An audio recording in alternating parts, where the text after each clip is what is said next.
Question du jour. Les gens qui ont des problèmes psy sont-ils des fragiles, faibles et sans volonté?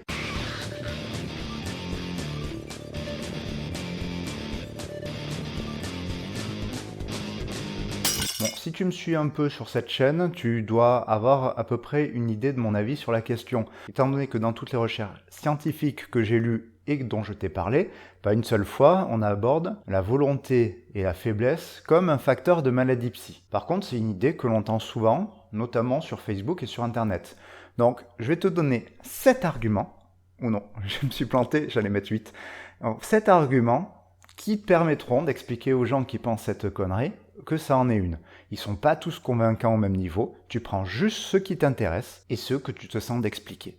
Donc, premier argument. Le premier argument, c'est que certaines maladies sont des troubles de la motivation, comme la dépression par exemple. La dépression, c'est ton cerveau qui se met sur off. C'est la propriété même de la dépression de ne plus avoir de motivation et de n'arriver plus à se lancer dans des actions. Donc, si tu dis à un dépressif, bouge-toi, tu n'as pas de volonté, c'est un peu comme si tu disais à un tétraplégique, lève-toi et marche.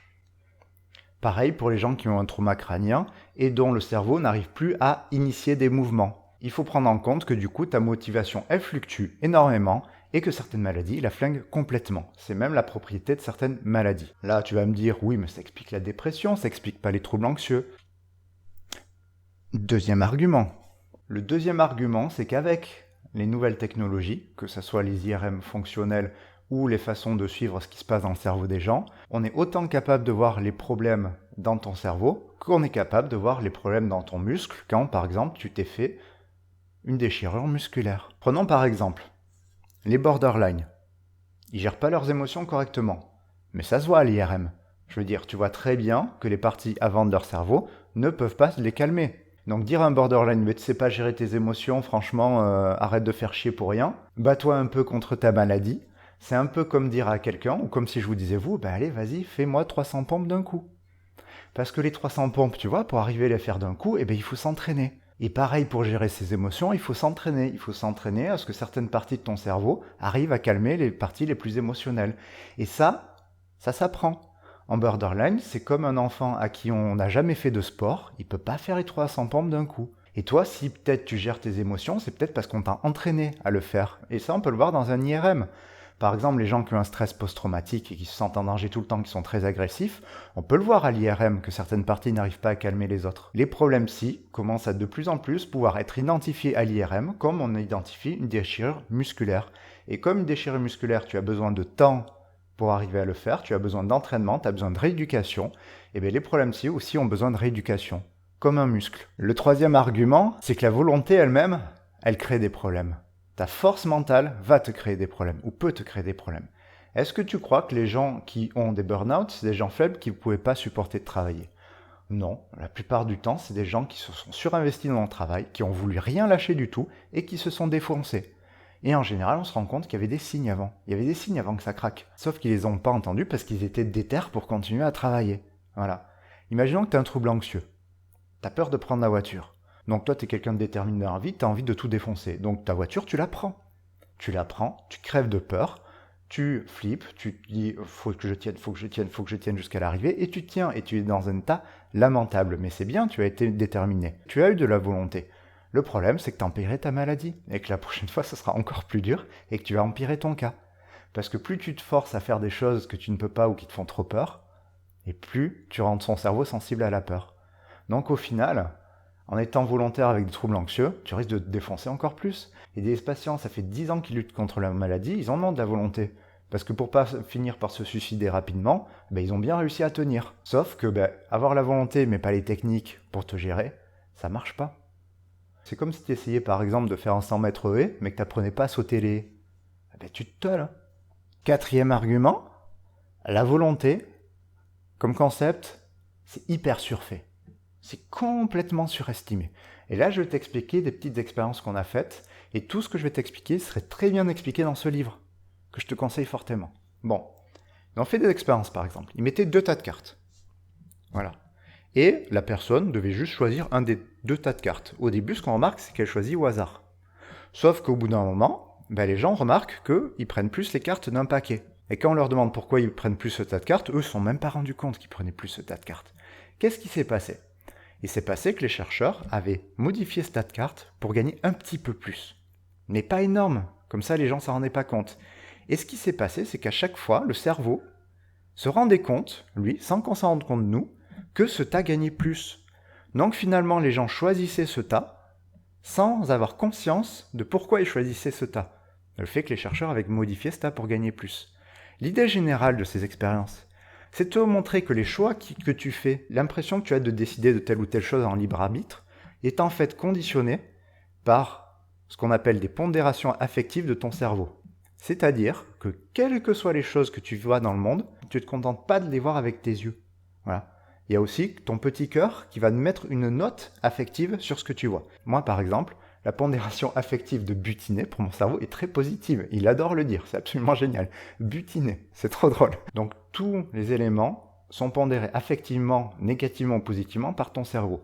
Et les choix que tu fais, la volonté que tu as de faire ou telle chose, est en fait un calcul de ton cerveau en fonction de ces pondérations affectives, dont tu n'as pas conscience au départ. Ce qui est important quand je te parle de pondération affective inconsciente, ça ne veut pas dire que c'est une histoire d'inconscient mystique, il faut le modifier avec l'hypnose et tout ça. Non, ça veut dire qu'il faut juste se concentrer dessus pour le faire émerger dans la conscience et en avoir conscience. Par exemple, moi je pourrais dire j'aime le café. Donc là, avant de faire la vidéo, j'ai pris un café. Sauf que, si j'essaie d'analyser, il y a plein de choses qui ont joué dans le fait que je prenne le café. Il y a j'aime le goût, il y a aussi la sensation du verre sur ma main qui était appréciable. Il y a aussi le fait que pendant que j'avais la stimulation du café, je ne m'ennuyais pas et mon cerveau avait une stimulation. Et de l'autre côté, par contre, fallait se lever pour le faire, c'est chiant. Fallait attendre pour le faire, c'est chiant parce qu'on n'a pas trop de stimulation à part le bruit bzzz de la machine, mais c'est pas très stimulant. Et en fait, pourquoi j'ai pris le café? C'est que mon cerveau a fait le calcul et m'a motivé à prendre le café. Donc la motivation, en fait, t'as l'impression que c'est quelqu'un qui dit « ouais, je suis trop motivé à le faire », sauf qu'en fait non, c'est son cerveau qui trouve très positif de faire ce qu'il a à faire. Et quelqu'un de très motivé, c'est quelqu'un qui a une pondération affective très positive de ce qu'il doit faire. Et c'est tout le travail dans plein de problèmes psy, dont les addictions, d'essayer de comprendre pourquoi le cerveau fait une pondération affective positive d'un comportement de merde qu'on devrait arrêter. Et si tu essaies de comprendre pourquoi les gens ne sont pas motivés à faire quelque chose, en fait tu te rends compte qu'ils ont de très bonnes raisons de ne pas le faire. Il faut juste apprendre aux gens à comprendre pourquoi ils veulent faire telle ou telle chose. Et ça, c'est le boulot des psys et de ce qu'on appelle l'entretien motivationnel. Ensuite, 5e argument, la faiblesse et la volonté, c'est des jugements moraux. Et là, je vais t'expliquer un truc. Il y a la réalité, il y a la façon dont on décrit la réalité. C'est pas la même chose. Par exemple, la justice est un concept humain pour décrire un état, mais la justice n'existe pas. Il n'y a pas un petit papillon justice qui balance sa poudre de fée magique pour rendre les choses justes. Non, ça n'existe pas la justice en soi. Il n'y a pas de cellule justice, il n'y a pas de galaxie justice. C'est un concept qu'on a pour décrire une réalité. La paix, ça n'existe pas. C'est un concept pour décrire le fait que personne se tape dessus. Mais il n'y a pas la DSP dans le monde. Du moins, j'en ai pas la preuve. Et si ça se trouve, il y a certaines cultures où le mot paix n'existe pas. Comme certaines cultures, le mot volonté et faiblesse n'existe pas. Donc c'est normal qu'on ne trouve pas dans les rapports scientifiques le mot faiblesse et paix, car ce sont des jugements moraux liés à notre société et notre culture, mais qui n'a absolument pas à voir avec une réalité quelconque. Quand on essaie de comprendre la volonté en psychologie, finalement on retombe à ce que je t'ai raconté sur les pondérations affectives. C'est d'ailleurs pourquoi les psys, on leur apprend à ne pas juger les gens. Parce que si tu juges quelqu'un, tu empêches de voir sa réalité et tu t'empêches d'essayer de comprendre sa réalité. Donc rien que le fait qu'on dise que tu n'as pas de volonté, que tu es un faible, c'est un jugement de la personne. Cela ne correspond pas à une réalité de ce que tu es. C'est une façon de voir les choses. Ce n'est pas toi. Et ça vaut pour plein de choses. Quand tu dis « je suis nul », c'est pas que t'es nul, c'est que tu te vois nul. 6e argument, la volonté, ça n'existe pas. Bon, là, il va falloir prendre l'argument avec des pincettes, parce que c'est qu'une étude, je ne sais pas exactement ce que ça vaut, j'avoue, je ne m'y connais pas assez en neurobio pour juger. Donc, cette étude, qu'est-ce qu'elle nous montre? Que je vais te mettre ici les références. Cette étude nous montre qu'en fait, la conscience, c'est un bonus. Donc, quand tu te dis « je vais faire du sport cette année », voilà, et que tu te motives à faire du sport cette année, tu as l'impression de choisir que tu fais du sport. Sauf que tu n'as pas choisi. Tu n'as pas choisi parce que c'est ton cerveau qui a choisi et que ton cerveau a choisi que cette information, il fallait la passer dans ta conscience. Donc c'est pas ton libre arbitre qui a choisi de faire du sport, c'est ton cerveau qui a choisi de faire du sport et qui après t'envoie l'information que toi tu veux faire du sport. Je sais pas ce que ça vaut, mais si tu as envie d'être un troll dans les conversations, tu peux balancer ça. Et si tu es un neurobiologiste magnifique, tu peux essayer de décrire et voir comment on peut prendre cette étude et voir si on peut avoir du recul dessus ou pas. Voilà. Parce que là, honnêtement, si c'est vrai, ça détruit complètement la façon dont est fait notre société, basée sur le libre arbitre. Et en fait, 7e argument, c'est que franchement, est-ce qu'il y a un seul argument valable pour dire que quelqu'un qui a une maladie psy, c'est un faible? Parce que moi, j'en vois pas. Alors oui, c'est vrai, dans un sens, si on se fait l'avocat du diable, il y a des personnalités qui sont plus sujettes à telle ou telle maladie. Voilà.